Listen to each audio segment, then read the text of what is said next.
Welcome back, loyal fight fans, to another fan-friendly, fantastic episode of Boxing. This is yet another of the specials we do, the Unknown to Casuals. This is the special Mexican edition of Unknown to Casuals, and our standard disclaimer for this show is, of course, that Unknown to Casuals is exactly what it sounds like. It is for casual boxing fans who do not already know some of these other great fighters, so we don't talk about the Canelo Alvarez's of the world or the Tyson Furies of the world, so on and so forth. We're going to try to put people who are getting into boxing in contact with some of the other fantastic fighters who then they could recognize their face, their names, hopefully from these episodes, and enjoy watching their fights as well on the undercards. These Unknown to Casuals episodes are look out for the undercards because we're showcasing the people that will be on them.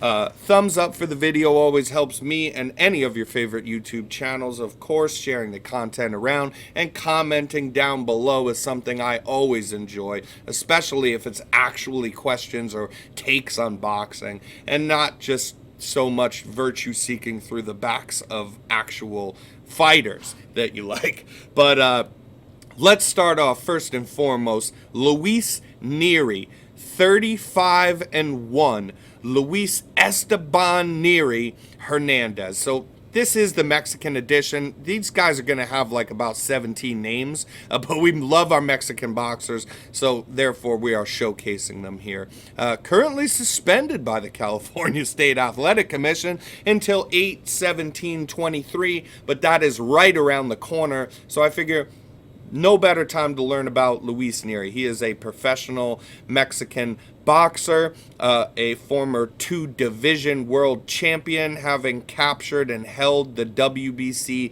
and Ring Magazine belts in the bantamweight division. By the way, in my opinion, those are some of the more prestigious belts in this 4-belt era, so to speak.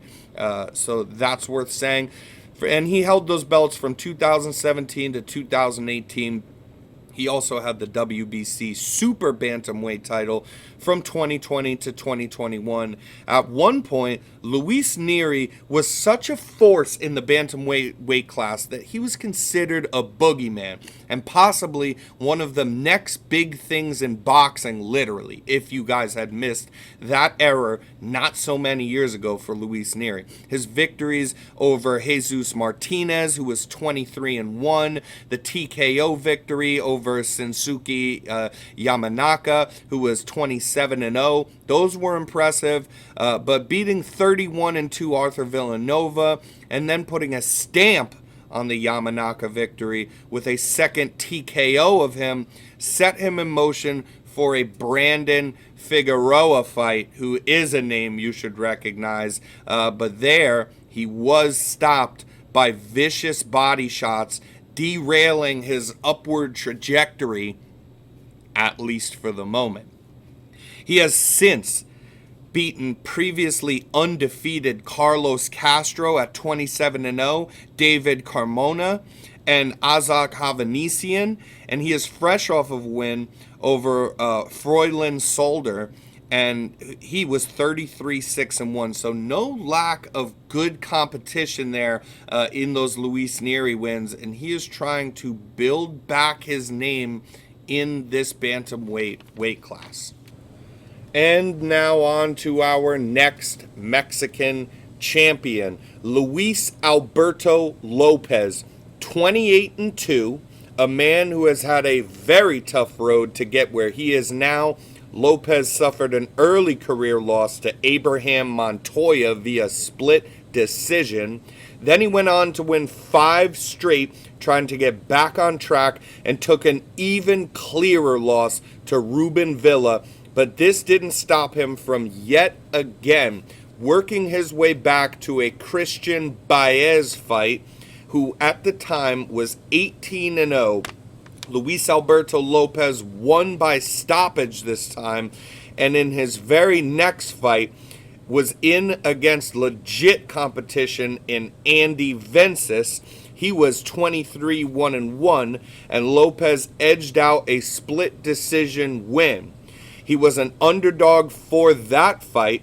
Then I watched him for the first time as a plus 600 underdog against undefeated rising star Gabriel Flores Jr., and Luis Alberto Lopez put on an absolute beating and a clinic on that man.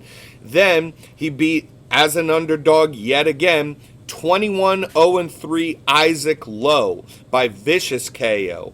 Underdog again against Josh Warrington, who was 31-1-1 and yet again was a money-making underdog. He defeated an 18-1 Michael Conlon. These were 5 consecutive back-to-back underdog performances in which I personally thank Luis Alberto Lopez for winning a lot of money. But all jokes aside, Luis Alberto Lopez, to me, is a prime example of what can happen when you truly dedicate yourself and you are not deterred by the roadblocks in the way. And last but certainly not least, as we say on this show, Juan Francisco Estrada, El Gallo, 44-3. So he has well suffered an early career loss at the hands of Juan Carlos Sanchez Jr., but he soon after avenged this with a TKO win over him. Then he ran into future Hall of Famer Roman Chocolatito Gonzalez when he was 33-0 and he lost. From there, his victories included opponents with records of 29-0, 32-3-1, 39-5, and one of the greats of this division, Carlos Cuadras, at 36-1. Even after that shocking victory over Carlos Cuadras, he lost to 44-4, and watch as I botch this name, Wisakskil Wangek. But he bounced back on a 2-fight win streak to avenge his loss as well over Wangek. He gave a rematch to his greatest victory thus far over Carlos Cuadras and won again, this time by TKO, and got his rematch with Chocolatito, which was a possible top 15 all-time fight. Very highly disputed, as I myself thought the Nicaraguan Hall of Famer had done enough to win. But nonetheless, a very close fight, and they gave the split decision to Estrada to avenge that loss as well. He went on to beat a very good 23-2-2 RG Cortez in a fight where he was pushed yet again as an underdog. In his last fight was with a rubber match with Roman Chocolatito Gonzalez, and he put the stamp on that fight with a very clear dominant win, beating every single great in his division besides Bam Rodriguez and Sarista Katsoy Rungvisai. He has engraved his name as an absolute great. Estrada has a real argument to knock on the door of top 10 pound for pound talents in boxing. Boom. You should definitely know his name, and I could think of no better way to end an Unknown to Casuals episode. Thank you all so much for tuning in.